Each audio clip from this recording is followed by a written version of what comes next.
السلام علیکم ورحمۃ اللہ وبرکاتہ۔ امید ہے آپ سب حضرات خیر و عافیت سے ہوں گے۔ اللہ تعالیٰ آپ کو شاد و باد رکھے۔ ناظرین کرام، دارالعلوم دیوبند جو دنیا بھر میں علم دین کے ایک عظیم مرکز کے طور پر جانا جاتا ہے، ہمیشہ سے اپنے نظم و ضبط اور اعلیٰ انتظامی اصولوں کے لیے مشہور رہا ہے۔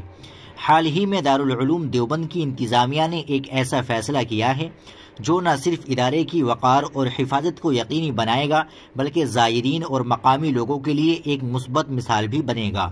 کچھ عرصے سے مشاہدہ کیا جا رہا تھا کہ دارالعلوم دیوبند کے احاطے کو غیر ضروری طور پر گاڑیوں کی پارکنگ کے لیے استعمال کیا جا رہا تھا۔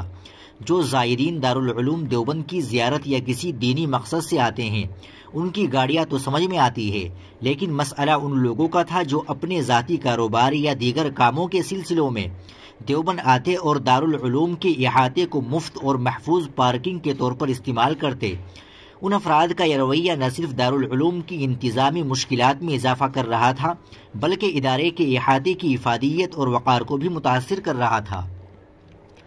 یہ بات بھی نوٹ کی گئی ہے کہ بعض لوگ اپنی گاڑیاں کئی دنوں تک دارالعلوم کے اندر کھڑی رکھتے، صرف اس خوف سے کہ باہر پارکنگ کے اخراجات برداشت کرنے ہوں گے یا گاڑی غیر محفوظ رہے گی۔ یہ رویہ دارالعلوم کے نظام اور دیگر زائرین کے لیے مسائل پیدا کر رہا تھا۔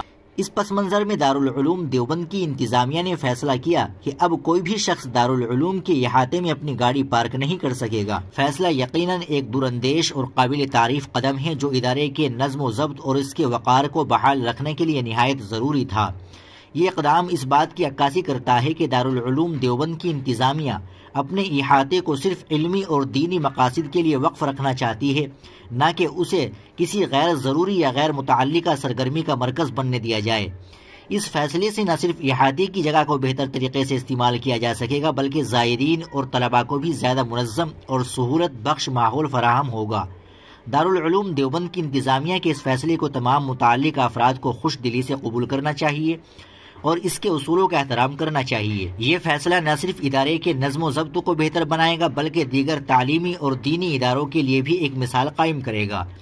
ناظرین کرام، آپ اس فیصلے کے تعلق سے کیا کہنا چاہیں گے؟ کمنٹ باکس میں ضرور بتائیں۔ ویڈیو کو لائک اور شیئر ضرور کر دیں۔